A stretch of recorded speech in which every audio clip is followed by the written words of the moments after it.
how we doing? You know, there's a lot of distractions out here, ladies and gentlemen, all right, that you just need to stay vigilant.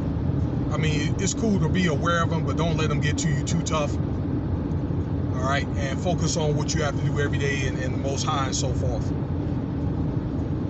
But I was saying, that being said, there's a lot of distractions, like in the NFL. You can see there's a lot of weird stuff happening with what's that?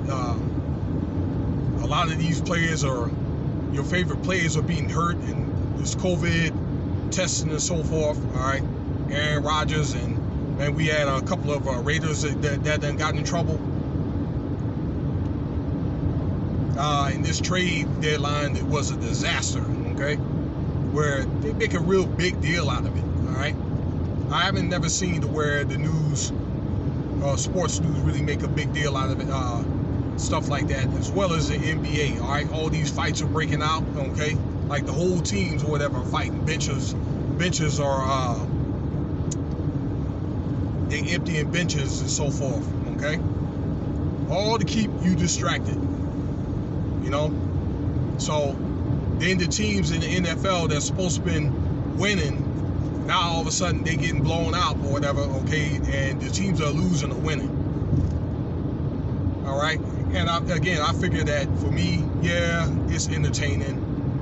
So a lot of it's rigged anyway. But you know, speaking of being rigged, all right, it's just that I believe that this Kyle Rittenhouse trial is pretty much rigged, okay? And I don't think that you should be invested too much in it, all right?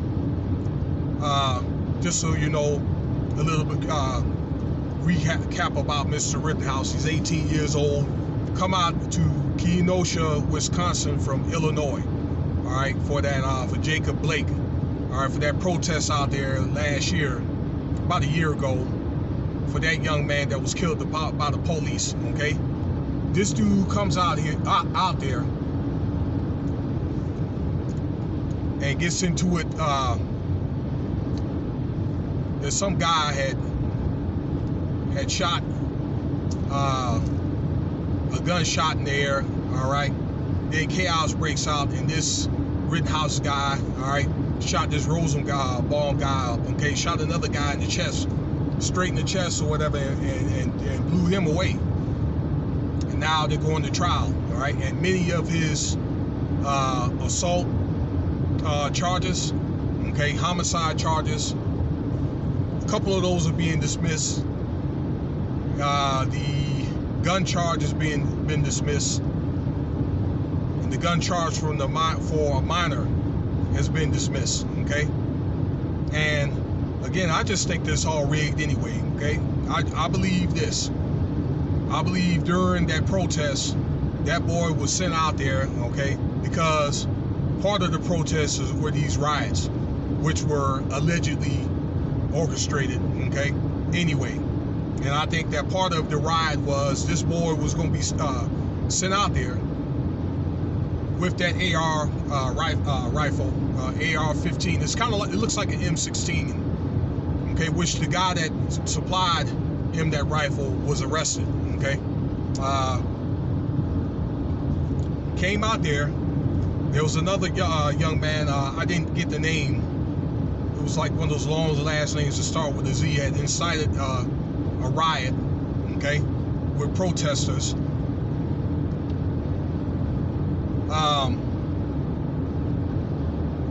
Next thing you know, 2 people that got killed.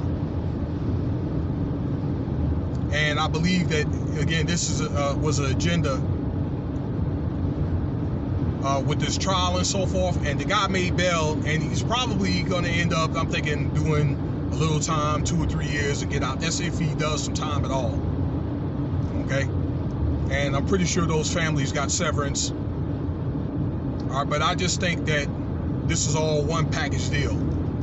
I believe the protest really was all about, to be honest with you, the election and those votes, okay, getting those votes and with the BLM movement, possibly a hate crime for black people. And I think Joe Biden has signed one in, kind of sorta, all right, but I think there's more kinks that they have to work out. gun reform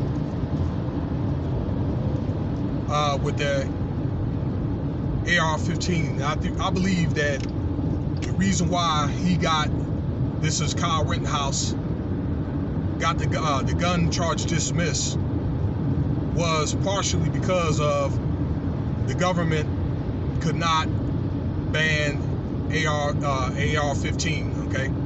So they're probably going to say, yeah, well, they dismissed the minor case, the possession of a gun with a minor, because he argued it was self-defense, and the judge had kept that in consideration. So the judge had pretty much stuck up for this young man, all right? People, other politicians had fought for this young man, all right? And also probably on what the government wants to do as far as in riot control and crowd control, all right? So this is just nothing but a big orchestrated narrative, if you ask me. I don't think it's anything to get too invested in, other than to wish the families rest in peace. But the thing is, yeah, we already know that white supremacy does exist, but you also have to look too, all right, that in the end of the day, they're going to be white, and these are white men that got shot or whatever. And I said this incessantly, that they have their own survival techniques, okay? One thing is mitigation. Like I say, it's already they already have it all figured out, okay? And instead of them probably announcing, yeah, they messed up, okay, the families will get severance, and it just goes away. All right, the assailant may get a little bit of time, and they'll let him go, or, you know, they'll say the assailant was dead, was found dead somewhere, and they really let him go.